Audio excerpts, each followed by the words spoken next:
Really appreciate the opportunity to talk on this. Career paths is something that I'm super passionate about, and it's just one of those things I feel like is important for everybody to think about, but it's hard to know where to start, how to go about building something that ultimately you're proud of. At the end of the day, when we think about career paths, most of us will spend a good majority of our lives working in our careers.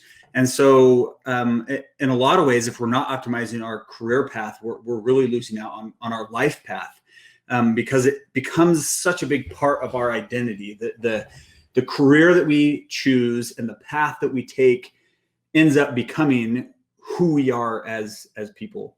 And so just really excited for the opportunity to take some time to really think through this and organize my thoughts and then be able to share it with everybody. I'd love to start just by talking through a little bit about the path that I've taken. It's not your typical career path. Not that I'm the only one who's taken a path like this, but it's not your typical career path into software engineering, mobile development, and engineering leadership in general.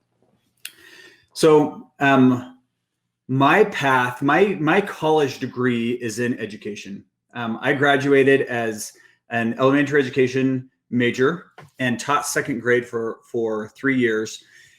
And when I tell people this, I always hear, wow, that's such a big jump. How did you go from teaching second grade to writing apps and building software?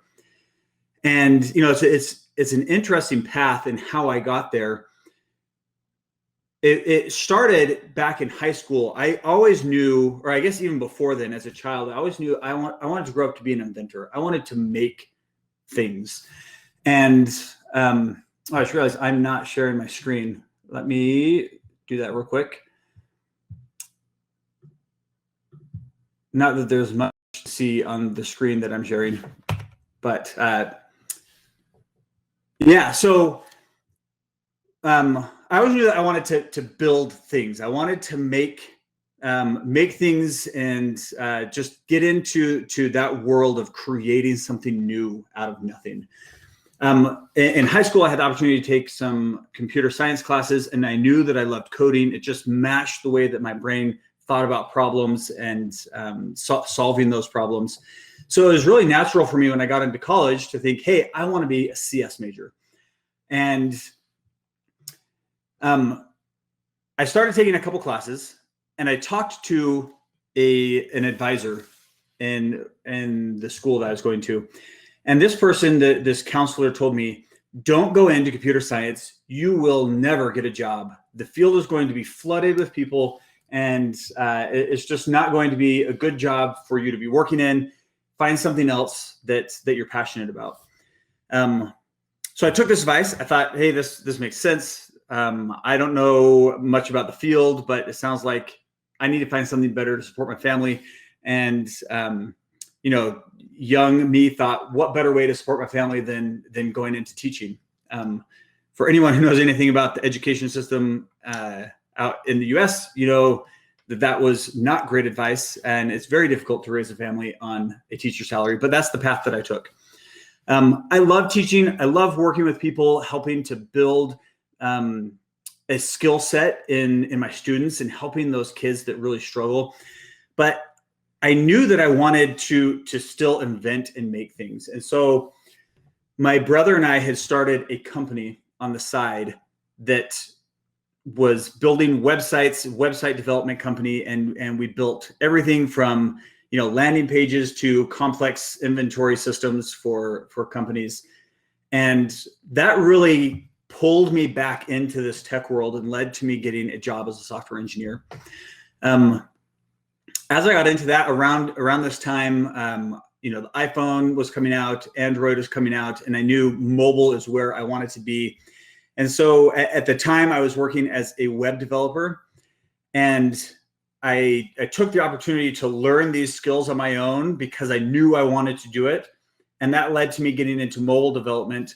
And since then, I've really been able to take a path that has led me through engineering leadership. I've had the opportunity to start and run 3 different tech startups, which has been just an amazing experience. And to the company where I'm at now, it's called Route. One of the fastest growing companies out here in Utah, and we're doing some really cool stuff. And I'm able to help build some of these mobile development teams at Route and just continue to make great things. So that was my path. As I took this path, I really tried to find opportunities to dig into the things that I loved and to build a skill set, even if it didn't align directly with what I was doing. And throughout that road, I found that my career path, when I first started working, I thought that my career path would end at retirement. I would end up making enough money that I wouldn't have to work anymore, and that's the end. And I think now, as I look at a career path, I think of it less of a destination I'm trying to get to and more of exactly that, a path that you take. And there's so many things that happen along that journey. So what I would love to do is focus this discussion on optimizing your career path and thinking of it as a path and less of a destination that you're trying to get to. The analogy that came to my mind as I was thinking about this, navigating a career path, was thinking about how people used to navigate before we had GPS, before we had really detailed maps. And a lot of people navigated by following stars, right? You're following the stars as you navigate the ocean or, wherever it may be.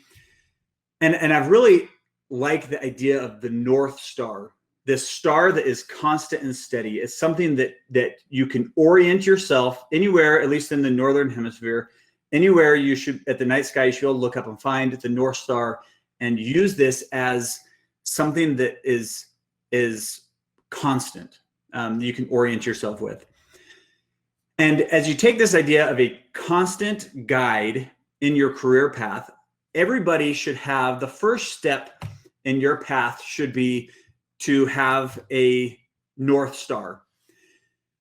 Your North Star is the guiding principle of what you're looking for in your career path or in your life path.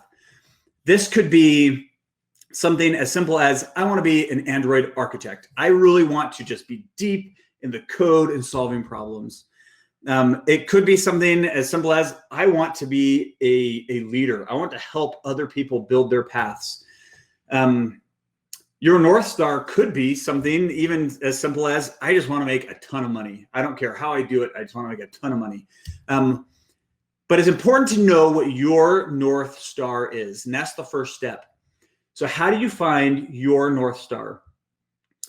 The first thing you need to do is find some time that is dedicated to this and away from distractions.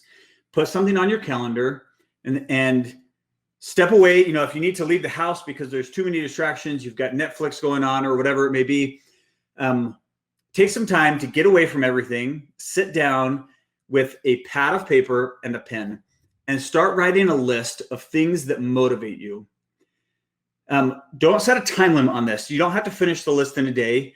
If you need more time, take more time. If you need less time, take less time. Don't feel like if you've set aside 2 hours and you get your list done in 15 minutes, great. But make sure that you have some time that's dedicated to do this. And as you start writing down the things that motivate you, it's really important that you are completely honest with yourself. If money is important, put it on the list. If having a title, maybe you want to be the CEO, you want to be the CTO. If that's important to you, add it to the list. Once you get this list down and you feel like it's pretty comprehensive, these are the things that are important to you, it's time to go through and edit that list. What are the things that are really the top priority? Go through the list and ask yourself why. Why do I care about this? Do I really want money? Let's say money was on your list. Do you really want money, or are you after the financial freedom that comes with money? Do you really want title, or are you actually looking for an opportunity to expand your influence and help other people? As you do this, you'll also find patterns, things that can be grouped together. So if you find something that can be removed from the list, remove it. If you find something that needs to be added to the list, add it. But the point of the editing exercise is to simplify. Find the things that are the most important pieces, the core of your priorities, and then take that list, that final simplified list, and prioritize it. The most important things at the top down to the least.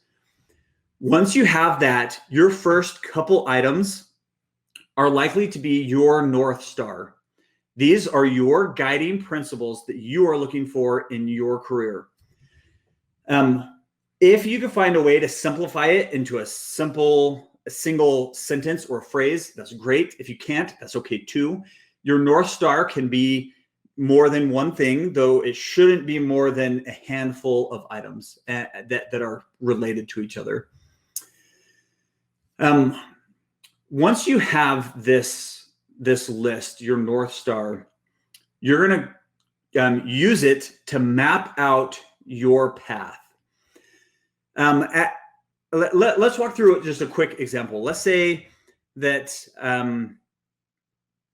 you really want to find a career that helps other people, and you want to have a really deep knowledge in Android development. You really don't have much interest in managing. You can put all these things down on your list, and you might narrow it down to say, hey, for my career, I want to be the best Android architect that there is. And you write that down, put it somewhere you can see it, and use it as your guiding North Star principle. So what do you do once you have your North Star? The next step is find mentors. Mentors are people who have experience in the things that are important to you, but they don't need to be perfect in the things that are important to you. And it's also important to know that your mentors, it's better to have a handful of mentors than to have one. And you definitely don't want to have, 20 mentors or 10, even 10, because then it'll be hard for you to find time to actually sit down and talk with them. So finding, maybe 3, 4, probably no more than 5 people that you want to be your mentors to help you follow your North Star. In navigation, you can think of the mentors. You have your North Star. Mentors are kind of like the constellations. They go around the North Star, and you can use them to find specific points to navigate. There are 2 types of mentors that you'll find. One is the official mentor. This is the person that, if you know someone that is willing and able to take you under their wing and to give you some dedicated time, you jump on that. Find that person and schedule some time with them. These are the official mentors. They know that they're mentoring you. You have time set aside. If you find somebody like this, be respectful of their time. Make sure to put something on the calendar you've both agreed upon, whether that's maybe you meet up every other week for 30 minutes, maybe it's once a month, whatever it may be. Have something that is official, it's scheduled, it's on the calendar. And another part of being respectful of their time is when you show up to these meetings, come with questions and come with talking points. The best thing you can come with in these situations are specific problems and situations that you need their input on. Whether that's a problem in development, maybe you're having an issue with memory management on some really hard problem, and you really need somebody who's deep in that area, who just understands it really well, to go help walk through it with you. Come with that problem. Maybe it's a soft skill, and you just had a meeting and it went terribly. Bring that situation, say, hey, here's what happened, and then be open to their input. It's really hard because our natural tendency in difficult situations is to try to paint ourselves as the heroes of the story, and everybody else was the bad guy. The chances are that the reality is that we're just as much at fault as somebody else, And our mentors are going to be able to see that a lot clearer than we will. So be willing to, how could I have improved this situation? And then the last note with official mentors is make sure you take notes. This, again, is showing respect for their time, but it's also giving you a tool to go back as you find yourself in a similar situation, to go back and look at your notes and say, this is what happened last time. Here's the things I'm trying to do to be better, and to actually leverage those in the next situation. So, as I said, there's two types of mentors. The first one is the official mentor. The second one is an unofficial mentor. Unofficial mentors can be just as helpful as official mentors. These are people, they can either be people that you know, or they might be people that you don't know at all. If you have somebody that you know that you don't necessarily want to set some aside on your calendar, these then you can just meet with these people. Maybe you catch them at lunch, or you see them. Maybe it's a brother-in-law that you see every Thanksgiving, or a sister who's really great at whatever that you talk to every now and then on the phone. Unofficial mentors, you don't have to ask them like, hey, do you want to mentor me? But they're people you feel confident in asking questions to. These unofficial mentors, again, you bring up problems, but the most important thing is to step back and listen to their thoughts and advice. As you do this and you start finding between your official mentors, unofficial mentors, people you know, you'll start finding patterns in your behavior that you've become blind to. Again, take notes from these conversations of ways that you can grow and improve. The second type of an unofficial mentor would be somebody that you don't know. This could be a CEO, a founder of some great company that you believe embodies a principle that you are trying to build.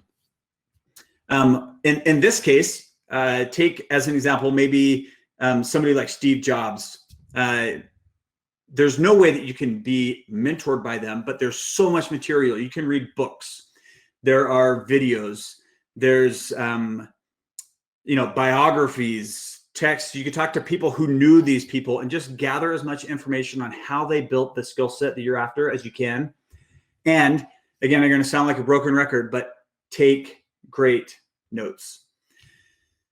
So what you do after you have your mentors, you know who they are, you've set up time, if they're official mentors or not, if they're unofficial, your next step is to chart your path.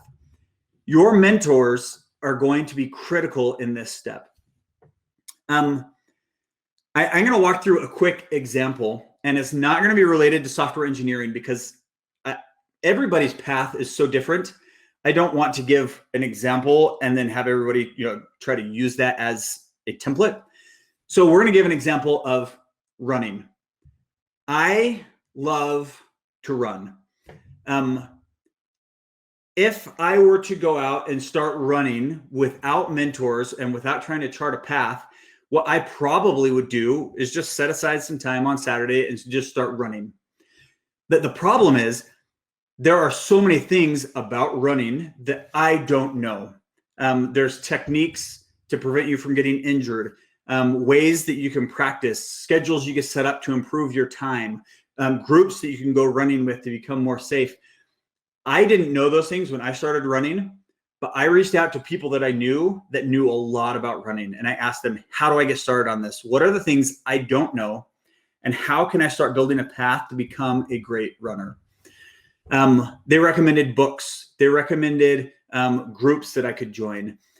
These mentors helped me build a path to go from knowing nothing into knowing enough that I can start adding things into the path myself and building a solid path to excellence in running, to whatever level I decide I want to be at. We can do that same thing in our careers, whether that's going deep technically or soft skills or going into leadership management. Remember that as you start building out your path, the further out in the future you go, the fuzzier your path is going to be. You're going to you're not going to have a clear picture of what it looks like 5 years from now. You'll have a vague idea, and that's okay. But these mentors can help you know what are the next couple of critical steps that you can be taking to move yourself along the path. And you should take those and again, write them down. I'm working on, this is my current focus. This is the next step, and maybe one step after that. And then the rest of it is just this vague, this is the direction I'm heading. I know I want to get to these things eventually. As you do that, you then take your current focus and say, I'm working on this. Maybe it's improving on threading. You want to be better at working in a multi-threaded environment. And how do you throw things onto a background thread? You take that focus and you break it down. What are the specific actions that you hope to take to achieve that? And this is an important piece. How do you measure success? So you break that down. Maybe it's reading a book. Maybe it's going through some specific exercises or watching a series of YouTube videos or taking a course. And then specifically, how do you know that you've done it and that you've done it well and that you've built a skill? Part of measuring that success will be meeting with your mentors and asking them like, hey, here's what I'm doing. Am I on the right track? Part of it is as you go throughout this, you are, again, taking notes on the things that you've learned. One note I'll make on this, a lot of these things, I feel, like I said at the beginning, apply not just to a career path, but to a life path. But specifically for your career at your job, if the thing you're currently focusing on is specific to your current position at your job, or is specific to the next position you hope to have, it's important that you share the thing you're working on, your current focus, and the specific actions with your manager. If your manager is one of your mentors, great, they already know. If not, it's important to share it with them. And the reason is you want to make sure that the things that are important to the company are things that you've considered. Not that it necessarily has to align, and it won't always align, but if you want to continue to grow your current career, it's important that you have some alignment with the things that are important to the company that you're at. So talking with them, saying, hey, I'm trying to build my skill set here. I'm working on A, B, and C. And I really love to follow up with you on this as I continue to build this skill. That is, first of all, I can tell you as somebody who manages people on teams, your manager is likely to be really impressed by that in the ownership that you're taking on your career, but it's also showing that you are investing in things that the company's that's important to the company, and the company becomes more likely to invest in you and in your career path. So after you've charted a path, next step is course correct along the way. Your mentors are going to be able to help you with this, but it's important once you start to execute on your plan, you're not always going to get it right. It's really easy for us to get in this mindset of what's called the sunken cost fallacy.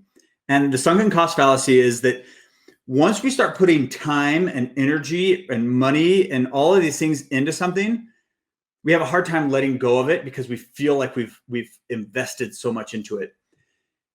It's important that you are willing to let go of something once you realize that it's not the right thing for you to focus on. So as you go throughout this, try to take time, not just try, it's important for you to take time out of your schedule to reflect on how it's going. How often you do that is totally up to you. If your path is very laid back, you don't need to check as often. You check every now and then, hey, am I still on the right track? If your path is super aggressive, that's where you want to, as hard as it might be, it's important to set aside, even if it's 15 minutes a week, to step back and say, am I focusing on the right things? Is this actually moving the needle? Am I growing and improving? And if not, step away, reevaluate, find something new, and move on.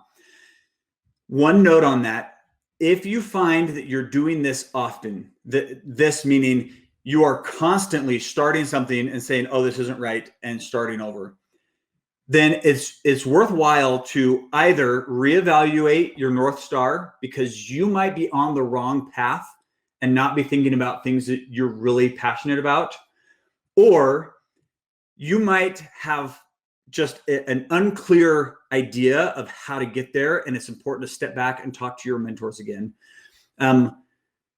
It's normal to change every now and then, but if it's constant, then you really need to take a step back and reevaluate those two things. So how do you check?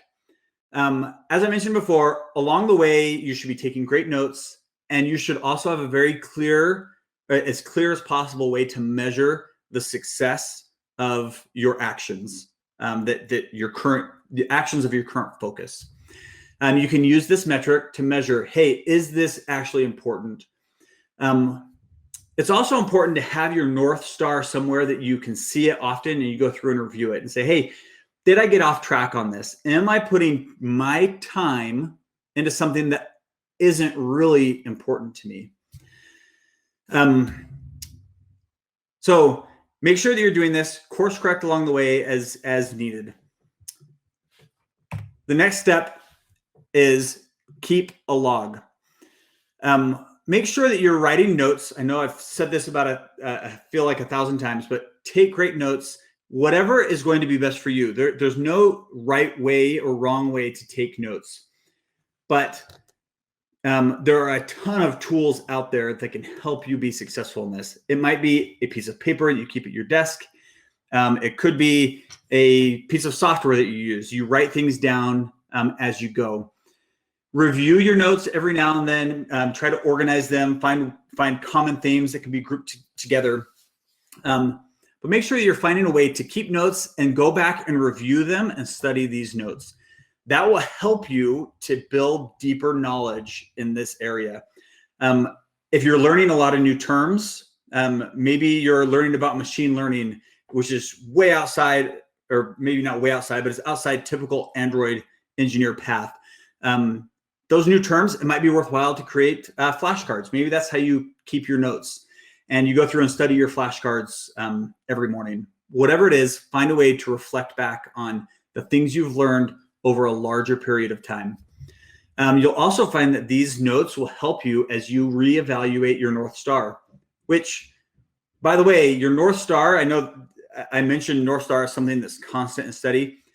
It's okay if your North Star changes. You might find that you wanted to go into management, and as you get into it, you think, man, I hate this.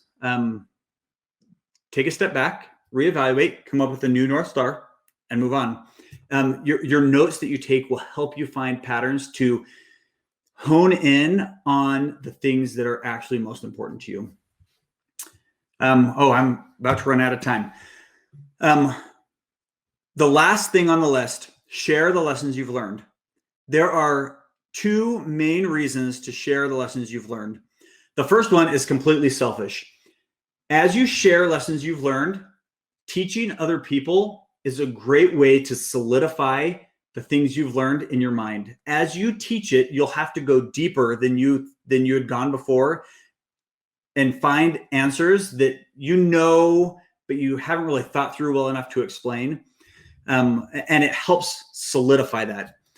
The second one is there are so many people who are struggling to find their path, and the best way to pay back the people who mentored you is to pay it forward to somebody else. There's a lot of ways that you can share your lessons learned. You can seek out volunteer opportunities. Go to your local high school, ask if you can help teach a summer class or do a camp. Teaching simple engineering lessons or leadership, even at work, you could set up a book club. You could reach out to past colleagues and share lessons learned. You can talk at meetups. You can present at conferences like this. Start a blog, YouTube videos, whatever it is, find a way to share the things you've learned with other people. So In summary, optimizing your life path, find your North Star, find great mentors, chart your path, course correct along the way, keep a log, and share your lessons learned. And that's all I have. So we could jump into the Q&A section, I guess. And yeah, it looks like we have a couple questions in here. Any example or recommendation on how to find an official mentor and how to ask them to be your mentor? Yeah, that's a hard one because it takes some soft skills to be able to reach out to people. You have to put yourself in a pretty vulnerable position to say that you need help. However, you'll find, especially as your career path grows and people come ask you for help, asking for help is definitely not a weakness. It feels like it in the moment, but it's not. Finding an official mentor, a great place to start is talk to your manager and say, hey, I want to build a deep skill set. Is there somebody at the company that I can reach out to that could be a mentor for me? The chances are there is somebody who is trying to level up their career path that needs a mentoring opportunity for them to build that skill. And they'll help connect you with somebody. The other thing you could do is find somebody on, you can connect with people on LinkedIn, people at conferences like this.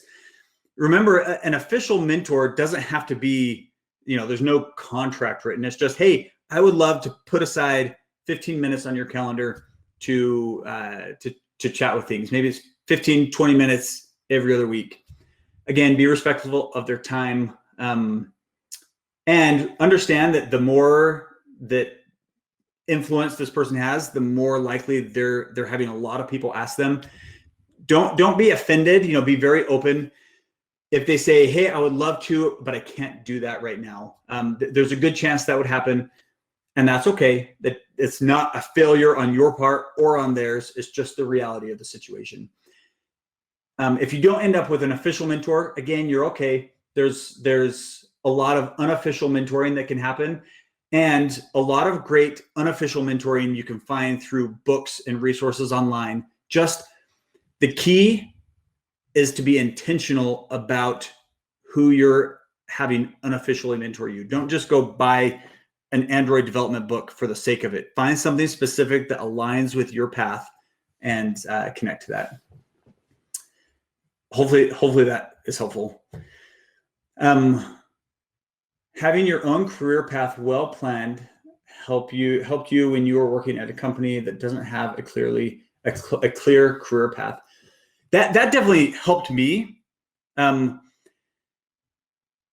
lot of times, take for example, when I knew I wanted my career path to go into mobile development, the company I was at did not have mobile development, and part of that is it was so new at the time, and part of it is that they just didn't see and understand the need for it. But I knew I wanted my path to go there, so I started building out a path on how can I start building the building blocks to get into mobile development, because I want to get to that place in my career. Eventually, I helped build that career path within the company. I convinced some people, hey, we need to have a mobile department. We need to build out these apps. They agreed. It started out as an unofficial. I put in some extra time and I built like a prototype and created a position. And it doesn't always work out that way, but it's important to remember, optimize your career path to where you want it to go, not where your company is. I mean, if there's alignment, great, but there will be times where your career path might take you somewhere else, and that's okay. I never managed to find a mentor, but I keep building newer and harder things. I'm not totally sure how to evaluate if my focus is right or wrong, or at what level I am. Any advice about that? Yeah, that's really hard, because a mentor is one of the keys to knowing that you're on the right path.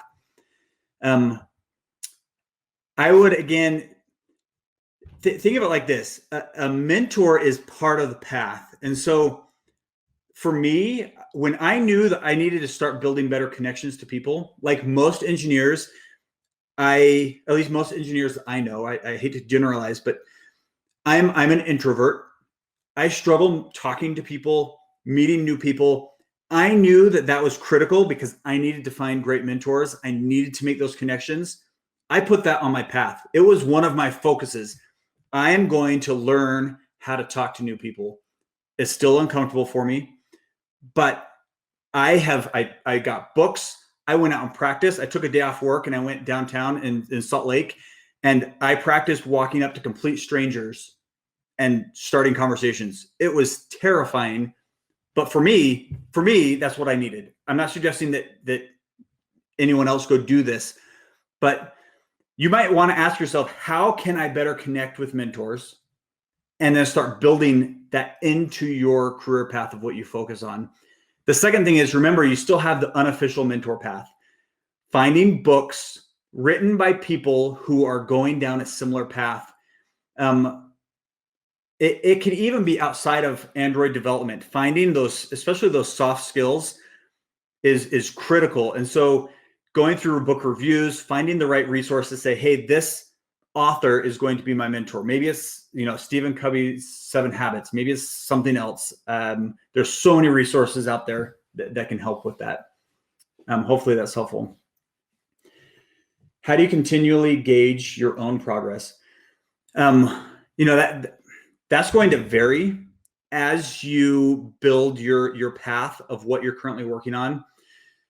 Some things are really hard to gauge.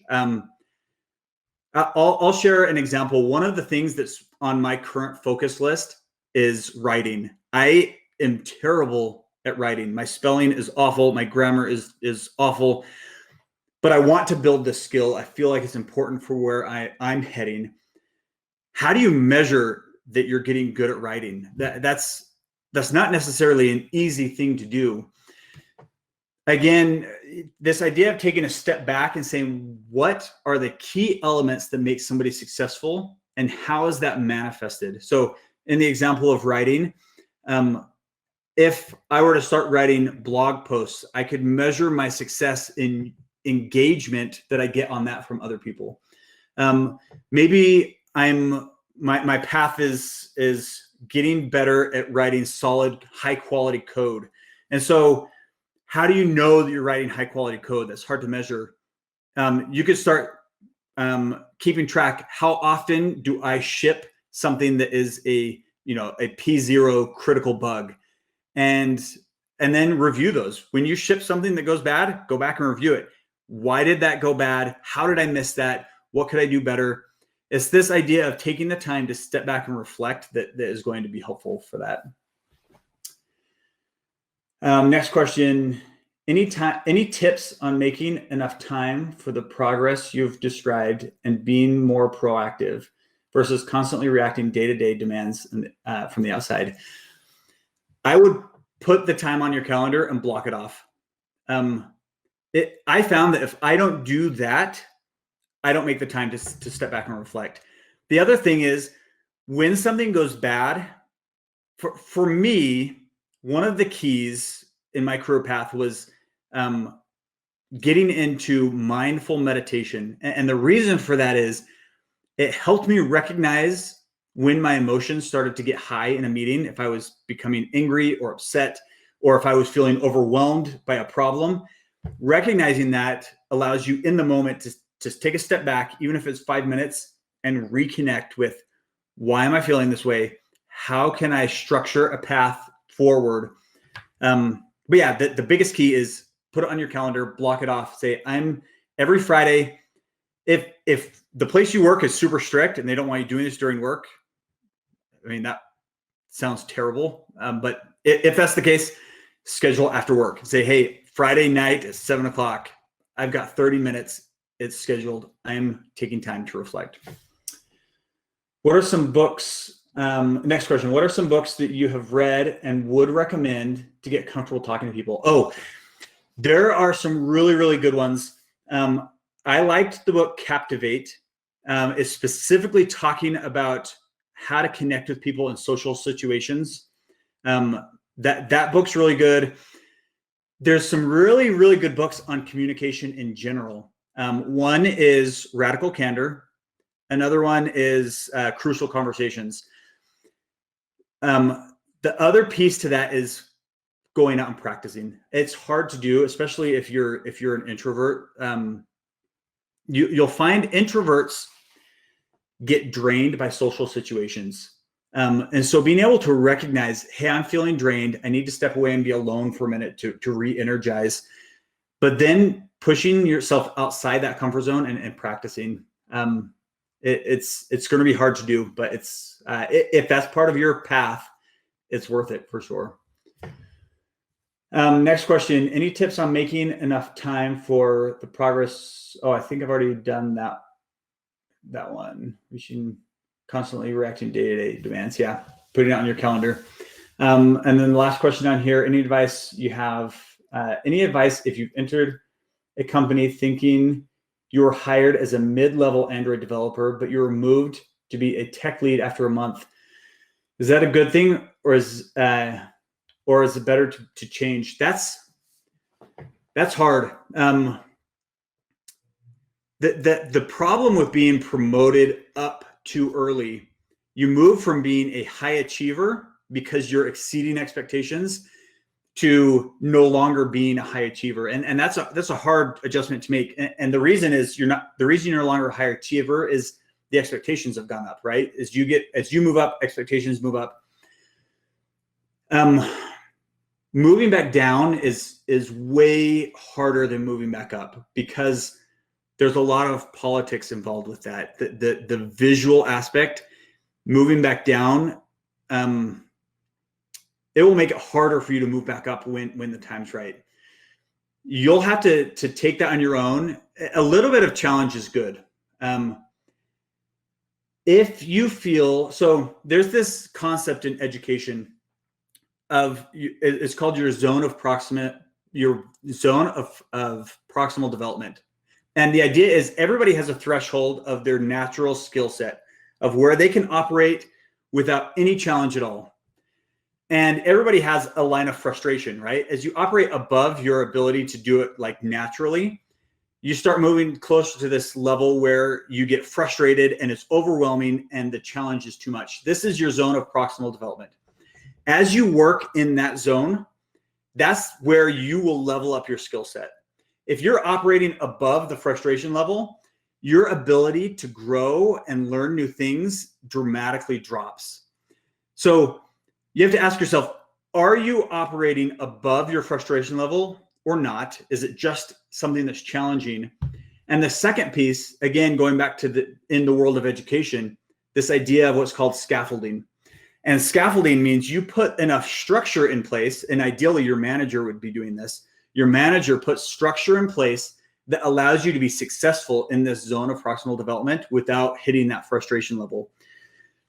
If you feel like you're overwhelmed, you've been promoted too soon, this is where having great mentors becomes key. Being completely honest with your manager, assuming that you have a good manager who's going to listen and help set you up for success, and tell them, hey, I want to live up to this challenge, but I'm going to need some help. And I would love some of your time to help make sure I'm on the right track. Again, you're putting yourself in a very vulnerable position. Nobody likes to say, I can't do this on my own. But that is, in my opinion, based off what I know from your question, I think going to be key to success there. About this last question, the intention is to keep improving, but if you are the tech lead, from whom can you learn from the company? Yeah, if you're at the top at your current company, you're going to need to reach outside of your company for a mentor. And that's okay. And in fact, there's a lot of benefit even to reaching outside of your current company. I would recommend finding an Android meetup in your area and finding people in a similar position and using them as your mentors. One note on mentors that I should have brought up before: don't go ask somebody to be your official mentor that you don't have a relationship with. If you're asking it for an official mentor, build a relationship with them first And you can do that. I mean, if you work at the same place, you go grab lunch and you ask them questions, kind of an unofficial mentorship first. If it's somebody outside of your company, same thing. Go to meetups, find ways to connect with people who are going to have that skill set that you need. Build that relationship first, and then ask them like, hey, I'm struggling. I need some help, some guidance, your thoughts on this. There's actually quite a few, if you search around, there's quite a few Slack groups that you can join that have tons of Android developers. There's generic ones that are like Android developers worldwide. I know at least in Utah, there's a Utah Android developers Slack group that has Android developers across all the companies in Utah. Same thing for iOS. There's an iOS Utah developer Slack group. Try to find something like that in your area. If there's not one, maybe you can make one and start connecting with people and pull them into that environment. All right. I think it looks like that's the last of the questions.